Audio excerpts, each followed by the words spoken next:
অস্ত্রের মহড়া, গুলিবর্ষণ। হঠাৎই কুষ্টিয়ায় সন্ত্রাসী তৎপরতা বাড়ায় আতঙ্ক জনমনে। উদ্বিগ্ন ব্যবসায়ীরা। দ্রুত সময়ের মধ্যে সন্ত্রাসীদের আইনের আওতায় আনার দাবি জানিয়েছে কুষ্টিয়াবাসী। প্রতিনিধি শরীফুল ইসলামের তথ্য ছবিতে ডেস্ক রিপোর্ট।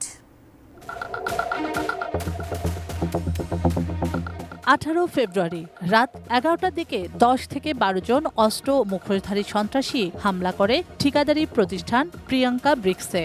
কুষ্টিয়ার গড়াই নদীর বালুরঘাটে প্রতিষ্ঠানটির কর্মচারীদের জিম্মি করে টাকা ও মূল্যবান সামগ্রী লুট করে সন্ত্রাসীরা।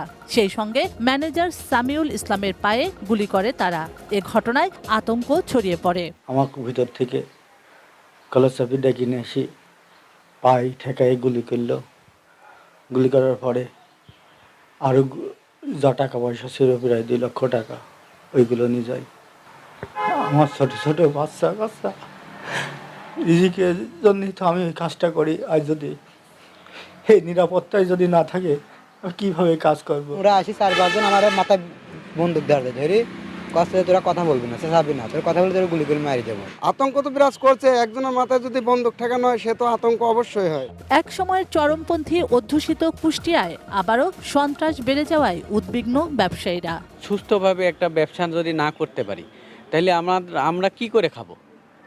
আমরা এত টাকা হইলে সরকারকে দিয়ে আমরা ঘাট পরিচালনা করতে পারছি না। আমার লোকে গুলি করতেছে, আমার লোকে হুমকি দিচ্ছে। আসলে আমরা খুবই ভয়ভীতির মধ্যে আছি। ভিশনের ফুলঝুরি মেগা অফারে ফ্রিজ কিনলেই পাচ্ছেন 16 পিসের আকর্ষণীয় গিফট বক্স একদম ফ্রি।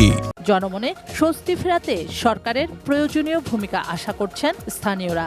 ক্ষতি গেল যে আমরা হলে কালো ফাইললো ভয়, মানে কি আমার আবাসনবাসী তো একদম ফুল আতঙ্ক বিরাজ করতেছে, কি না কি ঘটে।